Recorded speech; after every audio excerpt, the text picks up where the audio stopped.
welcome to another issue of Getting with Elayne on ViewNowTv.co.uk. I'm at the Indigo 2 and I've just seen live on stage one of the most successful R&B artists. She's sold over 5 million copies of her albums worldwide. Ladies and gentlemen, it gives me great pleasure to introduce to you, if you don't already know her, the fantastic, gorgeous Angie Stone. Hi, how are you? I'm fine now that because we've been waiting for you to come for so long.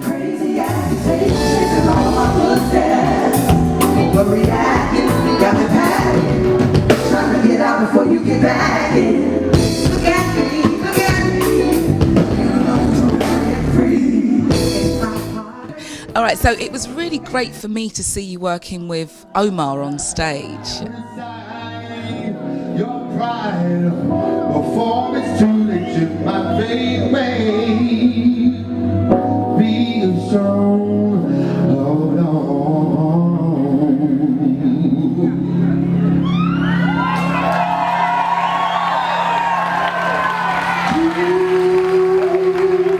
To your love.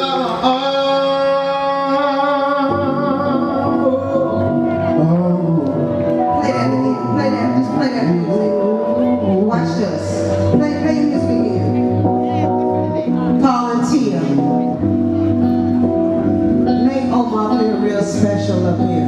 Just improv. Is that the first British artist that you've worked with? And in addition, tell me about working with Omar. Well, he's not the first British artist I've worked with. You know, I worked with Carl McIntosh from Loose Ends as well. I've worked with Jazzy from Soul to Soul. The group Blue.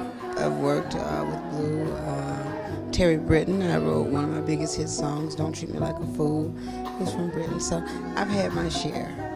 And is there like a big difference with the British producers, stroke artists, compared to the Americans? And if so, what is the difference?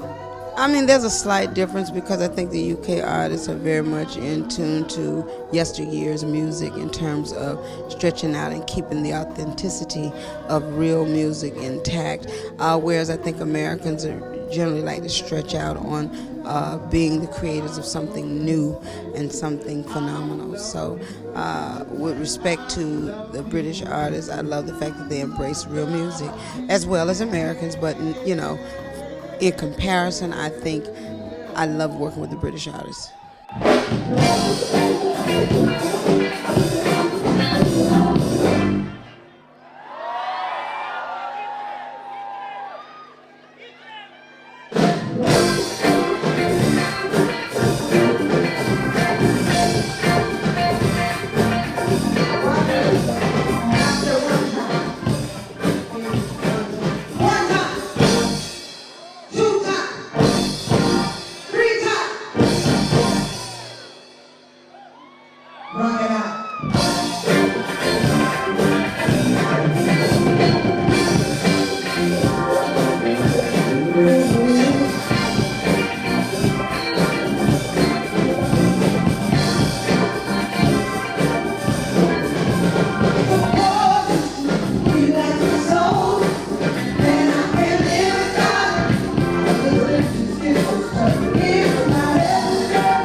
Now, we know that you're an actress as well. Tell me about your acting career. How long have you wanted to do that, or is it something that you just kind of naturally progressed into? Well, I was a drama major before I became successful as a singer. So I had done stage plays. I did Death of a Salesman. I did Chicago on Broadway for half a year. I've done countless television shows and a few movies. So I'm really looking forward to enhance that a little bit more. If it comes my way, I just want to kind of be prepared for it. But I've got my feet wet in the arenas that I need to. Well, we look forward to seeing you on the big screen very, very soon. All right, so you've got your new album coming out, 25th of September. Tell us about that. Well, the new album is entitled Rich Girl. It's a metaphor, so you got to dig into it to know what it's really about. But it has 17 tracks, and what I did was revisited Mahogany Soul and Black Diamond to grab some of the essence of those albums to impart on this new album. Some body of great work on there. There's a song called Sisters that features a good friend of mine, Tweet, as well as my daughter, Iyanna Crawley, and a young lady by the name of Denitra Moore. There's another song on there called Backup Plan that Mike City produced that is sure to be a women's anthem. And the theme song is called Rich Girl. I think it has potential to be a great big hit song.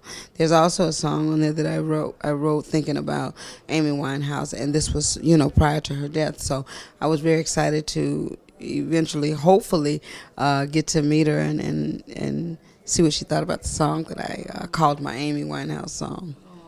I'm sure her peeps will be very, very happy with it still. So you've just got off a stage. How was it for you? Well, I had a great time on stage because the crowd was very receptive, and at the end of the day, I was not surprised because they're genuinely, extremely excited to see Angie Stone. But the audience embraced Angie Stone, and Angie Stone embraced the audience. I think the crowd loved me, and I think they was really feeling the new song, which I'm excited to hear how they receive the album. I think we're going to love it. But I can't allow you to go. I've got two more things to just say to you. Number one, it was just lovely to learn most recently that you did most of the writing on the Voodoo album for D'Angelo. Mm-hmm. Tell me about that experience. I wrote 5 songs on the Voodoo album. I came up with the title of the album, but you probably would never hear that story.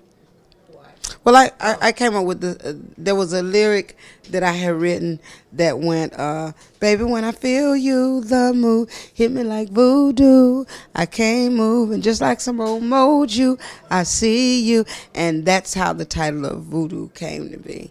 They never used the song. It was a jam, but they took the title from the lyric.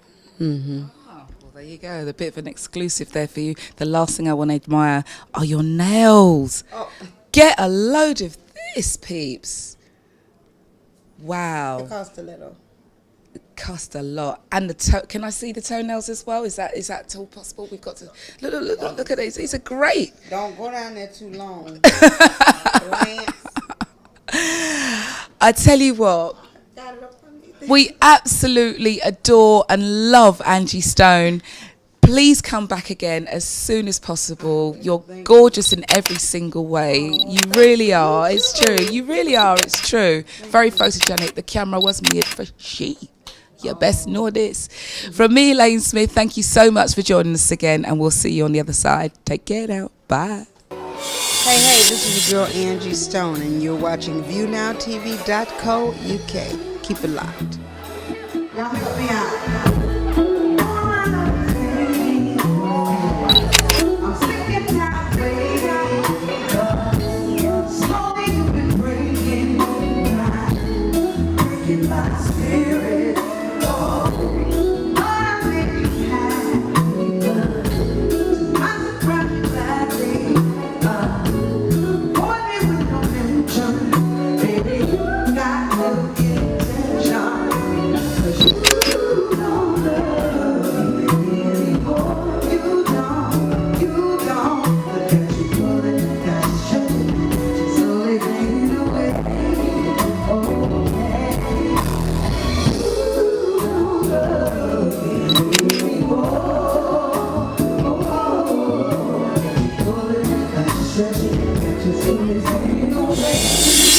Oh